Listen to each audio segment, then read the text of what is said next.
राम राम मेरे भाइयों, आप सभी का मेरे चैनल पे स्वागत है। तो आज है डे 14, आज संडे है, ठीक है। और मैं पिछले 3 दिन से भोपाल में हूँ ड्यू टू सम फंक्शन, कोई फंक्शन था उसके कारण मैं भोपाल आया था, ठीक है। लेकिन मैं अपना वर्कआउट रेगुलर कर रहा हूँ। जिम जाने का टाइम नहीं था, कोई बात नहीं, लेकिन मैंने पार्क में, घर में, जैसे मुझे टाइम मिला, जैसे मुझे स्पेस मिली, ठीक है, उस हिसाब से मैंने अपना वर्कआउट किया, ठीक है। और डाइट प्लान भी काफ़ी हद तक मैंने अपनी प्रॉपर फॉलो की है, ठीक है। तो आज संडे है, आज कोई वर्कआउट नहीं है, ठीक है। तो आज हम बात करने वाले हैं वार्म अप के ऊपर। तो वार्म अप हमें क्यों करना चाहिए और कैसे करना चाहिए और कब करना चाहिए, किस मसल का करना चाहिए। मुझे लग रहा है कि जैसे मैं बताया मैंने आपको अपनी वीडियोस में, तो आप लोगों को काफ़ी ज़्यादा कन्फ्यूज़न होगी कि पहले आपको जनरल वार्म अप करना है, फिर स्पेसिफिक वार्म अप करना है, फिर आपको जब आप अपनी कोई एक्सरसाइज लगा रहे हो उसमें आपको वार्म अप सेट लगाना है। तो इतना सारा वार्म अप करने की नीड क्या है, तो इस टॉपिक के बारे में आज बात करेंगे। तो सबसे पहले बात करते हैं कि वार्म अप करना क्यों जरूरी है। इज इट नेसेसरी और नॉट। क्या हम वार्म अप के बिना अपना वर्कआउट स्टार्ट कर सकते हैं? तो आंसर इज नो। हमें बिना वार्म अप के अपना वर्कआउट स्टार्ट नहीं करना चाहिए। अब उसका रीज़न क्या है? सबसे पहला, आपकी बॉडी का टेम्परेचर जो रेस्ट पर रहता है और जो वर्कआउट में रहता है, दोनों में डिफरेंस होता है, ठीक है। जब आपकी बॉडी रेस्ट पर है तो टेम्परेचर आपका कम होता है, और जब वर्कआउट में होता है टेम्परेचर थोड़ा सा ज़्यादा होता है। तो हमें उस टेम्परेचर को मैच करने के लिए अपनी बॉडी को वार्म अप करना पड़ता है। मेन मीनिंग ये है, ठीक है। अब और डिटेल में बात करें तो हमारी बॉडी का ब्लड फ्लो बढ़ाना बहुत ज़्यादा इंपॉर्टेंट है, क्योंकि जब हम वर्कआउट करेंगे तो मसल्स पे लोड आएगा। तो हमें वार्म अप करके जो हम वर्कआउट में अपनी मसल्स पर लोड डालने वाले हैं, उस मसल को हमें, उस लोड के लिए हमें अपनी मसल्स को प्रिपेयर करना होता है वार्म अप के अंदर। तो ये अपना एक मोटिव होता है।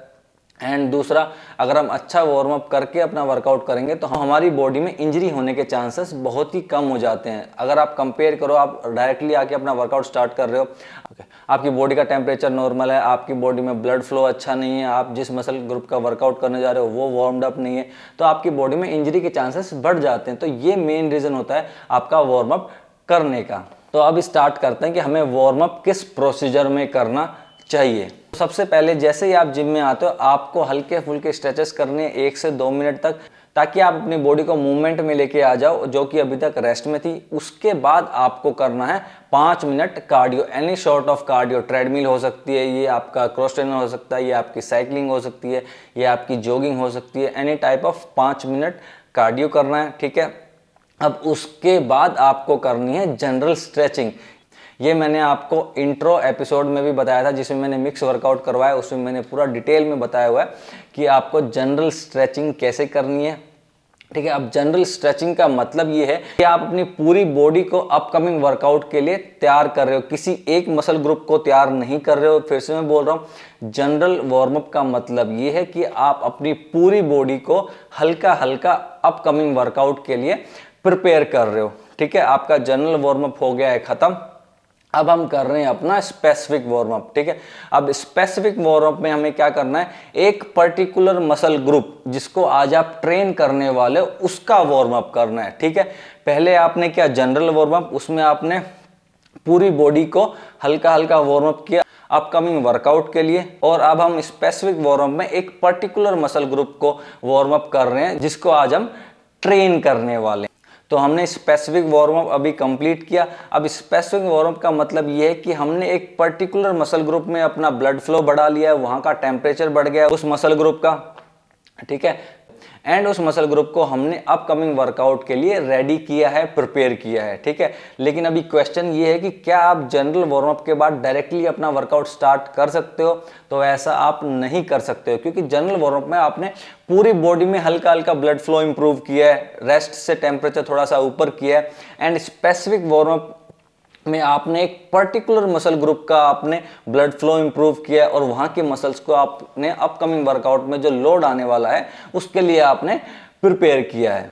तो अब आपको समझ में आ गया होगा कि general warm up and specific warm up दोनों में डिफरेंस क्या है। मैं फिर से बता देता हूं आपको, जनरल वार्म अप में आप पूरी बॉडी को वार्म अप कर रहे हो, एंड स्पेसिफिक वार्म अप में आप एक पर्टिकुलर मसल ग्रुप को वार्म अप कर रहे हो, जिसको आज आप ट्रेन करने वाले हो। ठीक है, तो अब आपका हो गया स्पेसिफिक वार्म अप खत्म, अब आप अपना वर्कआउट स्टार्ट करने जा रहे हो। जब आप पहली एक्सरसाइज लगा रहे हो तो वहां पर भी आपको डायरेक्टली अपना पहला मेन सेट नहीं लगाना है। उसका रीजन ये है कि आपने, ठीक है, स्पेसिफिक वार्म अप किया एंड उस मसल को आपने प्रिपेयर कर लिया अपकमिंग वर्कआउट के लिए। फॉर एग्जांपल हम लेके चलते हैं कि आज हम चेस्ट का वर्कआउट करने वाले हैं। ठीक है, तो स्पेसिफिक वार्म अप में हमने 2 से 3 एक्सरसाइज और उन सबके एक एक 2-2 सेट हमने किए चेस्ट के, और चेस्ट में हमारा ब्लड फ्लो इंप्रूव हो गया और चेस्ट हमारी प्रिपेयर हो गई है वर्कआउट के लिए। ठीक है, अब हम पहली एक्सरसाइज लगाने जा रहे हैं flat bench press. And suppose आप डायरेक्टली अपना मेन सेट लगा रहे हो, वार्म अप सेट नहीं लगा रहे हो, तो मैं आपको बताता हूं। आप देखो कि आप बेंच प्रेस लगा रहे हो, ठीक है, यहां से देखो, और आपने पहला सेट लगाया 30 kg वेट से, ठीक है, और जिसके आपने 16 रेपिटेशन लगाए। ठीक है, दूसरा सेट लगाया आपने 40 kg से, उसमें भी आपने 16 रेपिटेशन लगाए। ठीक है, अब आपने तीसरा सेट लगाया, ठीक है, वहां पर भी आपने 16 रेपिटेशन लगाए और वो वेट था आपका 50 kg। ठीक है, एंड फोर्थ सेट जो लगाया आपने वो 60 kg से था और वहां पर लगाया आपने 14 रेपिटेशन। ठीक है, तो ये आपने देख लिया। अब मैं समझाता हूं आपको कि आपने डायरेक्टली मेन सेट लगाया और अगर आप वार्म अप सेट लगाते पहले तो आपका वर्कआउट कितना इफेक्टिव हो जाता। ठीक है, आपकी टारगेट रेंज थी रेपिटेशन की 16 रेप्स। ठीक है, तो आपने पहले तीन सेट सिर्फ 16 रेपिटेशन लगाए। पहला 30 kg से, दूसरा 40 kg से एंड तीसरा 50 kg से। तो टेक्निकली आपने पहले 2 सेट अपने वेस्ट कर दिए क्योंकि वहां पर आपने 16 रेपिटेशन लगाए एंड थर्ड सेट में भी आपने 16 रेपिटेशन लगाए। होना क्या चाहिए था कि आपके जो पहले 2 सेट है वहां पर आपको वार्म अप सेट लगाना चाहिए था और जो आपका थर्ड सेट है वो आपका पहला सेट होना चाहिए था, तब आपका वर्कआउट और ज्यादा इफेक्टिव होता। मैं आपको और डिटेल में एक्सप्लेन करता हूं। ठीक है, जैसे आपने पहला सेट लगाया 30 kg से 16 रेपिटेशन। ठीक है, वहां पर आपको लगाने चाहिए थे 30 kg से 10 रेपिटेशन। आपका पहला वार्म अप सेट हो गया। ठीक है, अब आपको लगाना है दूसरा वार्म अप सेट। आपको 40 kg से लगाने चाहिए थे 5 रेपिटेशन। आपके 2 वार्म अप सेट हो गए। ठीक है, अब आपको लगाना चाहिए था अपना पहला मेन सेट एंड आपका पहला मेन सेट होना चाहिए था 50 से और आपकी रेपिटेशन रेंज होनी चाहिए थी 16, तो वो आपने लगाए। अब आपका जो फोर्थ सेट था 60 kg से, जहां आपने 14 रेपिटेशन लगाए थे, टेक्निकली वो आपका सेकेंड मेन सेट बन गया। ठीक है, और अब आप ज्यादा एफर्ट लगा पाओगे क्योंकि आपने ज्यादा एनर्जी वेस्ट नहीं की है पहले 2 सेट में।